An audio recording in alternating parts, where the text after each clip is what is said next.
In this lesson, you'll learn how you can extend Sage CRM with new custom entities by using the advanced customization wizard.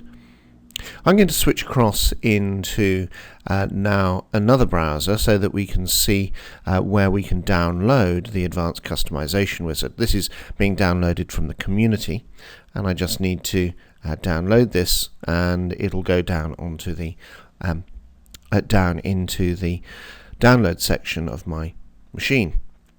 Now, the advanced customization wizard is an example of a component, and that's why it's distributable as a zipped up file. And in order to use this, I have to switch across into CRM, and I'm going to log on as a system administrator. I'm going to navigate across into the administration section and go into customizations and then the component manager. So I've come into administration, customization, the component manager, and now I can go and browse off to find that particular component. Now, the advanced customization is a component, and we can see that that's just going to be a zip file that we can choose to unpack inside the system. And if I upload my new component, it becomes available to you. Now, it's quite important to make sure that you're using the correct version. Well, it's very important to make sure that you're using the correct version of the advanced customization wizard for the correct version of Sage CRM. This is because there are slightly different changes to features and also to the architecture of Sage CRM. So I'm using the advanced customization wizard here, and I'm going to run this in order to create a new entity. Now, I'm presented with a set of fields. These are parameters which are then going to be passed into the underlying script in order to copy particular files, to change screen names, etc., as the customization is carried out inside Sage CRM. And I want to be able to create a new entity, and in this particular example I'm going to create an entity that is going to store project information. So I'm going to create a new entity called project that will have a prefix on all of its columns called PROJ, and I want to be able to run through and choose particular options here. Now you can see I've got add to my CRM. That means is a user going to be assigned to this? And so yes, I think in my particular case, what do I want to be able to find the entity within inside the system? And in this case I say yes. Do I want a team to be assigned to the project? In this case I'll say yes as well. And what's its relationship with entities like companies, persons, opportunities, leads and cases? Is this a child or is this a parent? And here you have to be quite clear about your data modeling. What I want to be able to do is to say that a project is owned by companies and is owned by people, and we're going to be selling a project, so it's owned by an opportunity. It has no relationship with leads, but it will be able to generate cases associated with it. So it has cases. Now, if I want mail merge to take place, so I want to be able to write out any letters and have them automatically stored inside the library, then I need to be able to mark out that this has communications and has library as well. This allows not only tasks to be stored, but also meetings to be linked to it, and mail merge documents to be stored against the entity as well.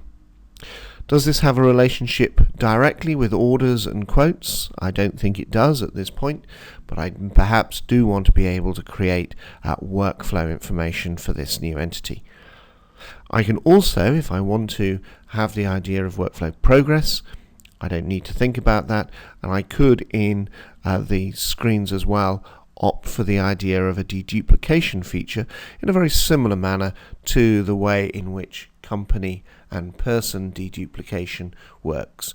You'll be able to find that there are some other lessons which discuss that particular feature later on. From an API perspective as well, I can automatically turn on the access to this entity through the SOAP-based web services and the read-only SData API.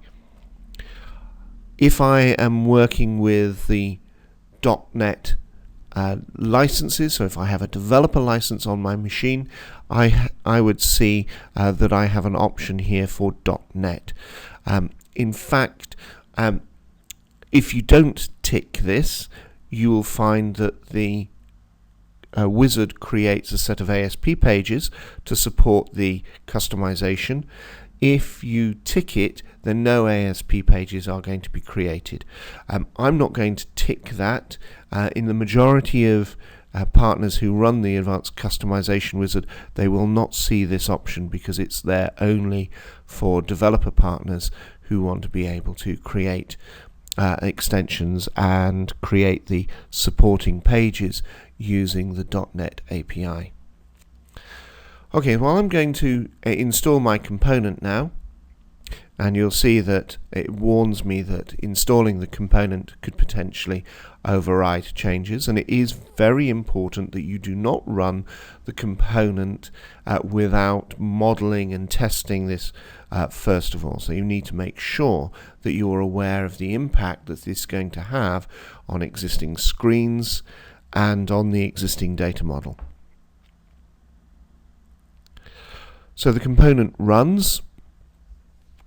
We can see that the longest point is always the refreshment of the views and the metadata, but once we've done that, we'll see that new structures have been created, and we can go into the customization screen and see that a new entity called project has been created for us, and it has automatically created a series of fields, screens, lists, as well as there being a tab menu being constructed for it. If we hadn't chosen the option to allow for SOAP-based web access, web service access, and SData access, we could turn this on subsequently. So you can always go in and alter the new entity in exactly the same way as if it was a core system entity. The screens will have been added in and the pages will have been added in. So if we go into the main menu and look on the right hand side of this particular page, we can see that there is a tab for the project, and if we look into the menu, into the option in the address bar of the browser, we can see that it is a ASP page that is being run. So these ASP pages can be further changed by you using any of the standard ASP editing tools that you have. The features, though, support the default entry of information. These screens again can be customized, but it allows you to very quickly start the process of creating the information that you want. And so you can see that you can add in the behavior through search, select advanced fields, etc. I've added new project summary. We can see that we can link that back to the company and then across to the project as well. So the advanced customization wizard has allowed us to build these particular structures, and it's carried out this change using the features really of the component manager. So it is an example of an advanced component, and it allows us to create new structures, new entities very, very quickly with inside Sage CRM. Just as a last moment about this, we can see that this is created as a full entity, so we can see that this exists within the customization area. We would also need to think about how this is affected by security. So if we come into the security area, we'd have to go into the security profiles to decide how each different security profile has access to the new entity. At the moment, I'm using the system administrator, and they have universal access. So if I wanted another user to be able to work with the project entity, I'd have to allow for those to be added in here as well. So we can see just by adding in this, it suddenly becomes an available option for everyone, and choose save, and so other users would be able to access the project entity as well. So we've seen in this lesson how you can extend Sage CRM using the advanced customization wizard, and how that's run within the context of the component manager.